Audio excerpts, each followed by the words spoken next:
کیے جائیں گے۔ یہاں پر ادب رسول سکھایا جا رہا ہے کہ جب آپ رسول اللہ صلی اللہ علیہ وسلم کے سامنے اپنی آواز کو بلند کریں گے تو اللہ آپ کے ہمارے اعمال کو حق کر لے گا۔ تو میرے عزیز دوستوں اور بزرگوں، اسی لیے ہم کو تعظیم رسول کے آداب سکھائے گئے، ہم کو بتایا جا رہا ہے کہ آبر رسول کی اہمیت کیا ہے۔ تو میں نوجوانوں کو بتانا چاہ رہا ہوں کہ ہمارے وطن عزیز میں ایسے لوگ بھی ہیں جو اپنی گندی زبان سے اللہ کے رسول صلی اللہ علیہ وسلم کی شان میں بکواس اور اناپ شناپ بکتے ہیں۔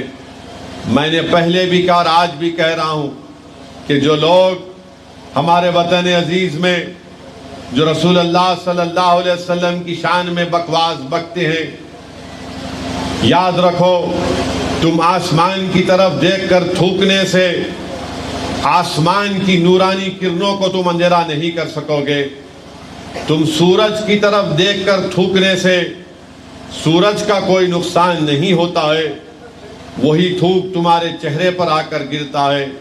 اور جس ظالم نے رسول اللہ صلی اللہ علیہ وسلم کی شان میں گستاخی کرنے کی کوشش کی، ہم اس کو اور اس کے چاہنے والوں کو بتانا چاہ رہے ہیں کہ میرے اللہ کے رسول صلی اللہ علیہ وسلم جو رحمت للعالمین ہے، حدیث شریف میں آیا کہ اگر اللہ کے رسول صلی اللہ علیہ وسلم سورج کے بازو بھی کھڑے ہو جاتے تو آپ کا سایہ نہیں پڑتا تھا زمین پر۔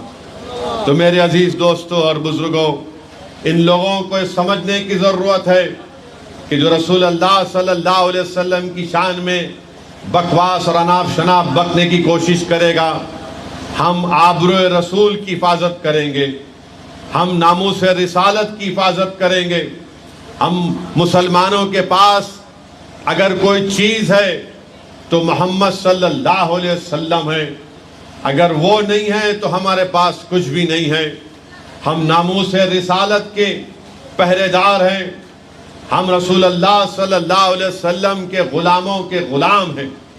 اور نوجوانوں، میں آپ کو بتانا چاہ رہا ہوں کہ مدینے میں رسول اللہ صلی اللہ علیہ وسلم نے ایک صحابی رسول تھے ابن انیس، ان سے کہا کہ مکے میں ایک شخص ہے جو اناپ شناپ اور بکواس بکتے رہتا ہے۔ ابن انیس رسول اللہ صلی اللہ علیہ وسلم نے حکم دیا کہ جاؤ اور جا کر اس کو واصل جہنم کرو۔ وہ گئے اور واپس آ کر اطلاع دیا رسول اللہ صلی اللہ علیہ وسلم، وہ جو اناپ شناپ بکتا تھا وہ واصل جہنم ہو گیا۔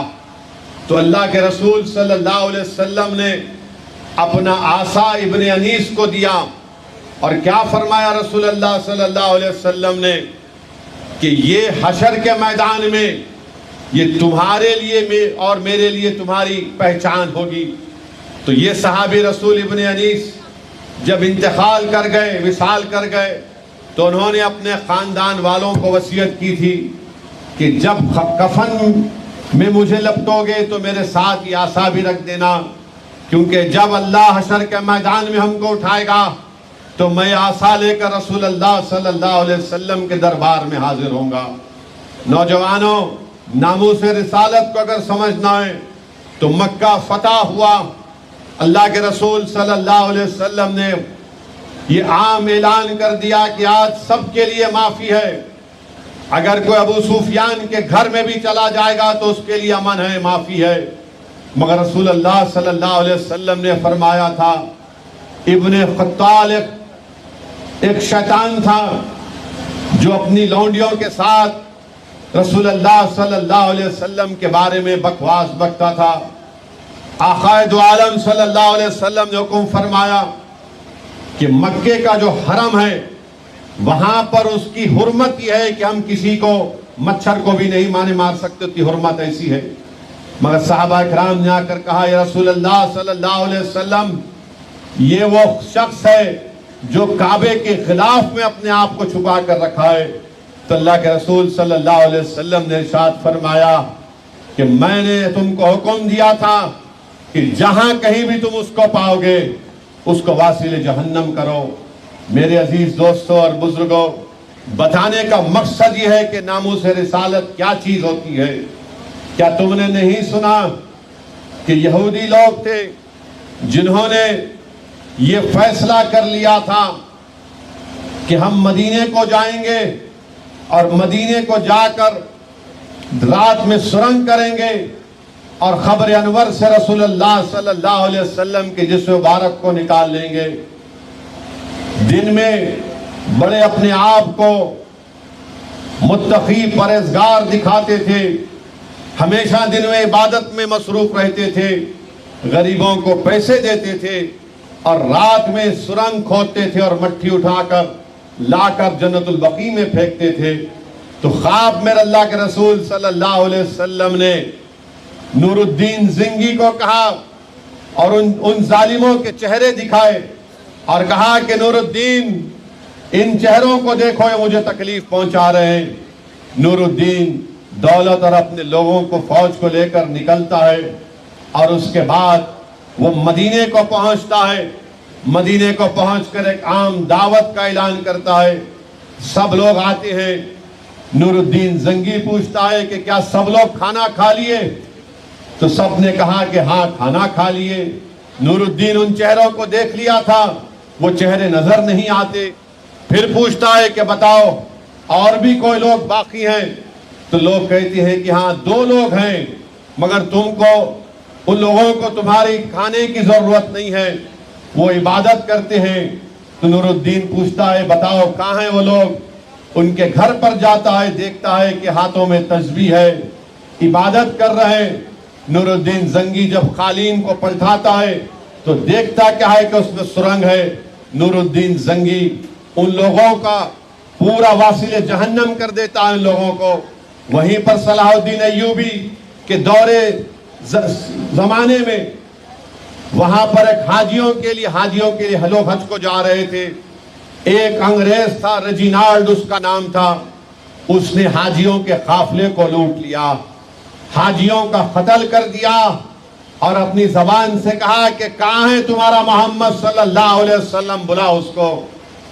سلطان صلاح الدین ایوبی کو معلوم ہوا۔ صلاح الدین ایوبی 2 سال محنت کیے، 2 سال محنت کیے۔ تاریخ کے کتابوں میں آپ دیکھیں گے تو 2 سال میں صلاح الدین ایوبی کئی راتیں اپنے خیمے کو کھڑے ہو کر ٹیکا لگا کر رات بھر گزار دیتا تھا۔ خیر ایک وقت آیا، اللہ نے ان کو کامیابی دی۔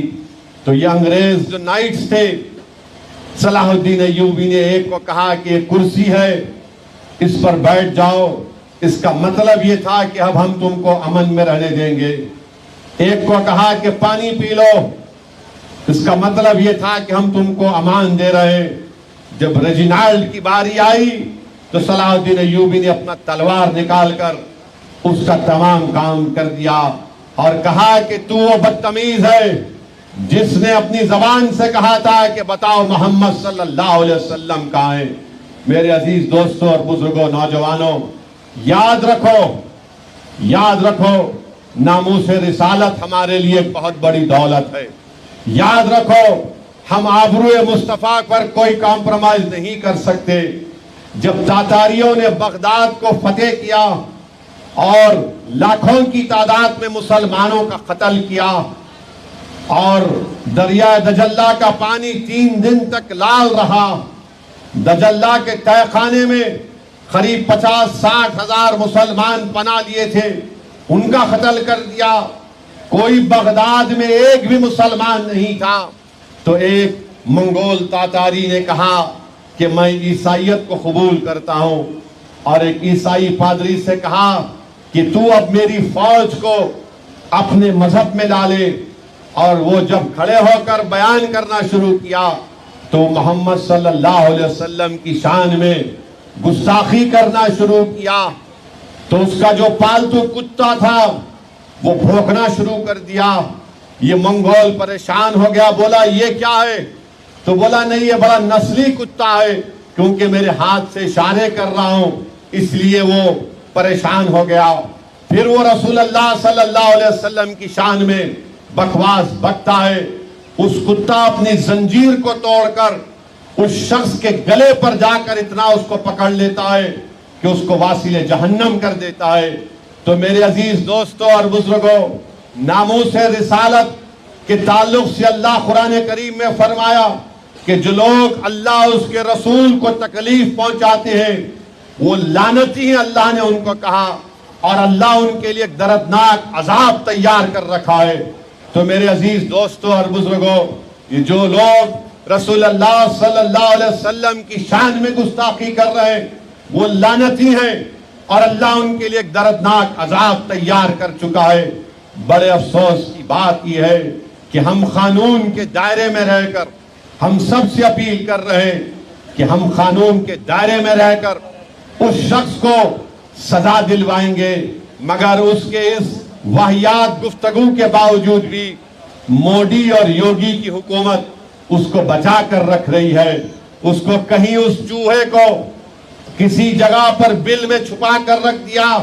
اگر اسد الدین اویسی آج تقریر میں کہہ دے کہ کل دلی میں مودی کے گھر کے سامنے اور یوگی کے گھر کے سامنے مجلس کے لوگ مودی اور یوگی کا پتلا جلائیں گے تو رات میں ہی پولیس پورے مجلس کے اراکین کو گرفتار کر لے گی، مگر جو شخص ہمارے آقا محمد صلی اللہ علیہ وسلم کے بارے میں بکواس بکتا ہے اس کو مودی اور یوگی بچا رہے ہیں۔ ارے تم جو کرتے کر لو، مگر انشاءاللہ تعالی اللہ سبحانہ وتعالی قرآن کریم میں ارشاد فرما دیا ہے۔ مگر افسوس ہوتا ہے کہ جمہوریت ہے، سمویدھان اور آئین ہے، اس کے باوجود بھی اس کو گرفتار نہیں کیا جاتا۔ وہ جیل کو جا کر آیا ہے، بیل پر ہے، اس کے باوجود بھی اس کو گرفتار نہیں کرتے۔ میں مبارکباد دیتا ہوں، مہاراشٹرا میں بھی ایک شخص نے اللہ کے رسول صلی اللہ علیہ وسلم کے شان میں گستاخی کرنے کی کوشش کی۔ ارے ظالموں، اے گندے لوگوں، تم نہیں جانتے ہمارے آقا دو عالم صلی اللہ علیہ وسلم کے مقام اور مرتبے کو۔ اللہ قرآن میں فرما رہا ہے وَرَفَعْنَا لَكَ ذِكْرَكَ، کہ میرے محبوب ہم نے آپ کے ذکر کو اتنا بلند کیا کہ جہاں کہیں بھی اللہ کا ذکر ہوگا وہاں پر ہمارے آقا محمد صلی اللہ علیہ وسلم کا ذکر ہوگا۔ یہ ظالم لوگ رسول اللہ صلی اللہ علیہ وسلم کی شان میں بکواس بکنے کی کوشش کرتے ہیں۔ ارے وَرَفَعْنَا لَكَ ذِكْرَكَ کا تاج رکھا گیا ہے۔ ارے تم کیا کر سکو گے؟ ارے تم ختم ہو جاؤ گے۔ میرے آقا محمد صلی اللہ علیہ وسلم کا ذکر صبح قیامت تک ہوتا رہے گا۔ ارے دنیا میں 5 وقت کی اذان ہوتی ہے مسجدوں سے، کس کا نام لیا جاتا ہے؟ محمد صلی اللہ علیہ وسلم کا نام لیا جاتا ہے۔ یہ لوگ آج مسلمانوں کو تکلیف پہنچانے کے لیے اس طرح کا نام شناب بکواس بکتے ہیں۔ میں مبارکباد دیتا ہوں مہاراشٹرا کے تمام فرزندان توحید کو، امتیاز جلیل کو، کہ انہوں نے اس شخص کی اس بیان پر احتجاج، صدا احتجاج بلند کیا، اور ہم لوگ آبر رسول اور ناموس رسالت پر کوئی کمپرومائز نہیں کریں گے۔ جمہوری طریقے سے قانون کے دائرے میں رہ کر امتیاز جلیل نے ہزاروں کی تعداد میں لوگ اپنی گاڑیوں سے نکلے، مہاراشٹرا سے مختلف مقامات سے اورنگ آباد کو آئے، اور اورنگ آباد سے بھیونڈی تک پورا نیشنل ہائی وے چکا جام ہو گیا۔ ارے بتاؤ، امتیاز جلیل پر انگلی اٹھانے والوں، ہاں امتیاز جلیل میں کمزوریاں ہیں، اور اسد الدین اویسی میں بھی کمزوریاں ہیں، ہر انسان میں ہیں، مگر ہم تو وہ ہیں نا کہ اللہ نے ہم کو موقع دیا کہ اللہ نے ہم کو عزت بخشی اور کہا کہ اٹھاؤ، تم اپنی آواز کو بلند کرو، تم احتجاج بلند کرو۔ اللہ نے ہم کو موقع دیا، پہرے داری کرنے کا موقع اللہ نے ہم کو دیا۔ وہ تاتاریوں کے زمانے میں جس کتے نے اس ناموس رسالت کے اوپر جو شخص بکواس بک رہا تھا، جس کتے نے حق ادا کیا، ارے ہم بھی کتے ہیں، ارے ہم تو سودا کر چکے ہیں، ہم تو مدینے کے بازاروں میں بک چکے ہیں۔ ارے تم کتنا ہم کو بولو گے؟ تم سے نہیں ہوا تو اللہ نے مجلس سے کام لیا، تم کو اس بات کی تکلیف ہے۔ ارے تم بکواس بکتے ہو، مگر جس شخص نے رسول اللہ صلی اللہ علیہ وسلم کے بارے میں اناپ شناپ بکا، تم ایک ویڈیو نہیں نکالتے اس کے بارے میں، تم ایک ویڈیو نہیں نکال سکتے۔ اور امتیاز جلیل جب احتجاج بلند کرتا ہے تو یہ تمام کے تمام میرے عزیز دوستوں اور بزرگوں شروع ہو جاتی ہے، ارے دنیا کی سب سے بڑی دولت ناموس رسالت ہے، دنیا کی سب سے بڑی دولت، دنیا کی سب سے بڑی طاقت، دنیا کی سب سے بڑی جس جگہ پر پہرا دینا وہ آبرو رسول اللہ صلی اللہ علیہ وسلم ہے۔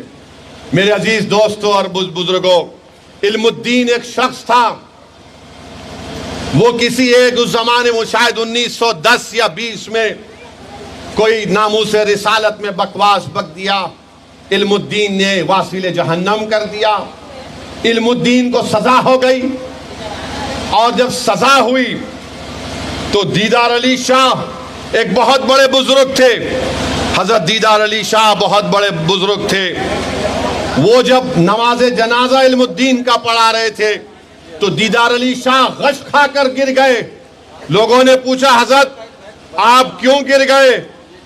تو انہوں نے کہا اس لیے غش کھا کر گرا ہوں کہ تم جس کو غریب سمجھ رہے تھے جس کا جنازہ، اس کے جنازے میں محمد صلی اللہ علیہ وسلم کو تشریف لائے تھے۔ تو میرے عزیز دوستوں اور بزرگوں، نوجوانوں یاد رکھو، نوجوانوں یاد رکھو، میں آپ سے جو کچھ کہہ رہا ہوں ناموس رسالت پر کوئی کمپرومائز نہیں ہو سکتا۔ احتجاج کریں گے جمہوری دائرے میں رہ کر، قانون کی چار دیواریوں میں رہ کر، یہ ہمارے پاس ہے۔ جس طرح ابن انیس نے کہا تھا کہ جو عصا رسول اللہ صلی اللہ علیہ وسلم نے مجھے دیا میرے کفن میں میرے ساتھ رکھ دینا، اور رسول اللہ صلی اللہ علیہ وسلم نے کیا فرمایا تھا کہ ابن انیس یہ عصا حشر کے میدان میں تیری پہچان ہوگی۔ تو جو لوگ آج اللہ کے رسول صلی اللہ علیہ وسلم کی آبرو کے لیے پہرے داری کا حق ادا کر رہے، ہم گناہگار سہی، ہم گناہوں میں ڈوبے ہوئے ہیں۔ میں نے دیکھا کہ جب حیدرآباد دارالسلام میں ایک شخص میرے پاس روتا ہوا آیا اور کہا اسد صاحب کیا کر رہی جماعت مجلس؟ اس شخص نے میرے آقا محمد صلی اللہ علیہ وسلم کے بارے میں اس طرح کی بکواس بکی۔ میں اس کو اچھی طرح جانتا تھا، وہ کیا ہے کیا کرتا ہے میں جانتا تھا اس کو۔ اس نے کہا کہ میں گناہگار ہوں، تم صحیح سوچ رہے، میں گناہگار ہوں، مگر یاد رکھو اسدالدین اویسی میں رسول اللہ صلی اللہ علیہ وسلم کے در کا غدار نہیں ہوں، میں گناہوں میں ڈوبا ہوا شخص ہوں، مگر آقا کے در کا کتا ہوں۔ اس لیے تم سے آ کر کہہ رہا ہوں کہ کچھ کرو۔ یہ مسلمان ہے، کچھ بھی ہوگا مگر جہاں پر بات آئے گی محمد صلی اللہ علیہ وسلم کی ناموس کی، وہ سب بھول جائیں گے۔ تو میرے عزیز دوستوں اور بزرگوں، اپنی صفوں میں اتحاد کو پیدا کرو۔ میں سلام کرتا ہوں مہاراشٹرا میں وہ جو چھوٹے چھوٹے بچے جلوس میں گئے تھے، احتجاجی جلوس میں، اور اپنے ماں باپ کے ساتھ گئے تھے، اور ان کی زبانوں پر ایک ہی ترانہ تھا، لبیک یا رسول اللہ، لبیک یا رسول اللہ صلی اللہ علیہ وسلم۔ نوجوانوں اپنی اولادوں میں رسول اللہ صلی اللہ علیہ وسلم کی محبت پیدا کرو۔ یاد رکھو یہی چیز کام میں آنے والی ہے۔ تم اگر اپنی اولاد کو رسول اللہ صلی اللہ علیہ وسلم کی محبت نہیں پیدا کرو گے، رسول اللہ صلی اللہ علیہ وسلم کے اہل بیت کی محبت نہیں پیدا کرو گے، صحابہ اکرام کی محبت نہیں پیدا کرو گے، ان کو قرآن نہیں پڑھاؤ گے، تو پھر نوجوانوں دنیا میں ہم میں اور اغیاروں میں کیا فرق باقی رہ جائے گا؟ تو میری آپ تمام سے اپیل ہے کہ اپنی اولادوں کو صحیح تربیت دو، مسجدوں کو آباد رکھو، نمازوں کو آؤ، یاد رکھو یہی چیزیں ہم کو دنیا میں کامیاب کرے گی۔ نوجوانوں میں شیوا ریڈی پیٹ کے ذمہ داروں سے بھی اپیل کر رہا ہوں کہ اللہ قرآن میں فرماتا ہے وَاعْتَصِمُوا بِحَبْلِ اللَّهِ جَمِيعًا وَلَا تَفَرَّقُوا، کہ اللہ کی رسی کو مضبوطی سے تھام لو۔ اللہ کہہ رہا اللہ کی رسی کو مضبوطی سے تھام لو، اور تم اپنے آپ کو مت بانٹ لو، منتشر مت ہو جاؤ۔ اور وہ کیا ہے اللہ کی رسی؟ قرآن اور سنت۔ اللہ فرما رہا وَاعْتَصِمُوا بِحَبْلِ اللَّهِ کہ اللہ کی رسی کو مضبوطی سے تھام لو. تم اگر ہم اور آپ اللہ کی رسی کو مضبوطی سے تھام لیں، وہ قرآن اور سنت ہے. بلکہ امام جعفر الصادق نے کہا تھا کہ وَاعْتَصِمُوا بِحَبْلِ اللَّهِ کا مطلب قرآن کے ساتھ اہل بیت بھی ہے. تو میرے عزیز دوستوں اور بزرگوں، نوجوانوں، متحد رہو. تم اگر متحد نہیں رہو گے، انتشار کی کیفیت پیدا ہو جائے گی. تو ہم کیسے ان باطلوں کے طاقتوں کو، کیسے ان کو ہم مسمار کریں گے؟ اگر ہم متحد رہیں گے تو کیسے متحد رہیں گے؟ ہر کوئی بولے گا اتحاد پیدا کرو. اتحاد پیدا کرنے کے لیے بنیاد کیا ہوگی؟ ایک مسجد بنائیں گے، بلڈنگ بنائیں گے، یہ سٹیج بنائیں گے تو بنیاد اچھی ہوگی نا. تو بنیاد کیا ہے؟ اللہ کی رسیوں کیا ہے؟ قرآن اور سنت. اس کو بنیاد بناؤ. اس بنیاد پر اپنے اتحاد کو مضبوط کرو. شیوارڈی پیٹ میں خرابات کے نوجوانوں. تو باطل طاقتوں کی ہوائیں، ان کا طوفان بھی آئے گا تو تمہارا اتحاد نہیں ہلے گا. تو پیغام یہی دے رہا ہوں کہ اپنے آپ میں اتحاد کو پیدا کرو. اللہ کی رسی کو مضبوطی سے تھام لو. اللہ قرآن میں فرما رہا ہے وَاعْتَصِمُوا بِحَبْلِ اللَّهِ، اللہ کی رسی کو مضبوطی سے تھام لو. متفرق نہ ہو جاؤ، اپنے آپ کو مت بانٹ لو. میرے عزیز دوستوں اور بزرگوں، یہ ہماری زندگی کا مقصد ہونا چاہیے کہ ہم اتحاد کو پیدا کریں. اور اتحاد کی جب بات آئی تو کیا آپ نے نہیں دیکھا کہ فلسطین میں 70% لوگوں کے گھر برباد کر دیے وہ ظالم بنیامین نتنیاہو. اللہ اس کو غارت کرے اور اللہ اس کو جہنم کا کتا بنا کر جہنم میں ڈالے. 70% گھر فلسطینیوں کے برباد ہو گئے. 21 لاکھ کی آبادی میں 15 لاکھ لوگوں کے پاس گھر نہیں ہے. اتنا ملبہ وہاں پر ہے. ملبہ اٹھانے کے لیے ڈبری سے 12 سال لگیں گے ملبہ اٹھانے کے لیے. ان کے سامنے سمندر ہے، غزہ کی عوام کے سامنے سمندر ہے. ان کے سامنے ان کے تمام بربادی ہے. 40,000 سے زیادہ لوگ شہید ہو چکے ہیں، جس میں 15,000 معصوم بچے ہیں. 10,000 لوگ ابھی بھی ملبے کے نیچے ہیں. مگر کیا تم نے اور ہم نے اپنی آنکھوں سے، اپنے کانوں سے سنا کہ فلسطینی کہہ رہے ہیں کیوں ہوا یہ؟ کیا وہ اپنے قائدین کو گالی دے رہے ہیں؟ کیا اپنے بڑوں کو گالی دے رہے ہیں؟ ٹینٹوں میں رہ رہے ہیں، ٹینٹوں میں. تم سیوارڈی پیٹ میں اپنے گھر کو جا کر آرام سے سو جاؤ گے. آج بارش کی بوندا بازی ہو رہی ہے. بتاؤ، سردیاں نکل گئی، 1 سال ہو گیا. پوری کڑاکے کی سردی، گرمی، اب پھر سردی آ رہی ہے. ٹینٹوں میں رہ رہے ہیں، کپڑے کے ٹینٹوں میں. ہاں ارے تم چھوڑو یار، تم کوئی آواز آ رہی ہے، وہ یہودی آواز آ رہی ہوں گی. اس کی بنجامین نتنیاہو کا ٹوئی ہے. وہ کہاں ہے؟ کون سا مائک ہے تمہارا؟ کیا کرنا ہے اس کو؟ وہ کٹ کر دے رہے ہیں. کٹ کر دو. بنیامین نتنیاہو کٹ کرو. یہ لے لیجیے. ہاں، کبھی آپ نے سنا ان کی زبانوں سے کپڑوں کے ٹینٹوں میں ہے. 11 ربیع الاول آیا تو نعت شریف پڑھ رہے ہیں. میرے بھائی، اس کو کہتے ہیں مردانگی، اس کو کہتے ہیں توکل.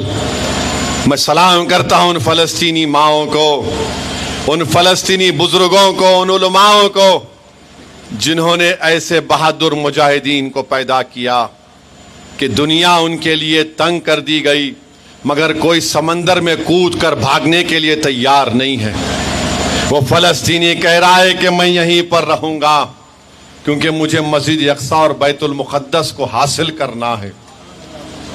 40,000 1 سال میں مر گئے. اگر شیوارڈی پیٹ یا کہیں پر پولیس اگر 3-4 بچوں کو اٹھا کر لے کر چلی جاتی تو آپ اور ہم پریشان ہو جاتے ہیں. فطری چیز ہے. مگر اپنے دلوں پر زور ڈال کے سوچو میرے عزیزو، 40,000 فلسطینی شہید ہو گئے. 40,000.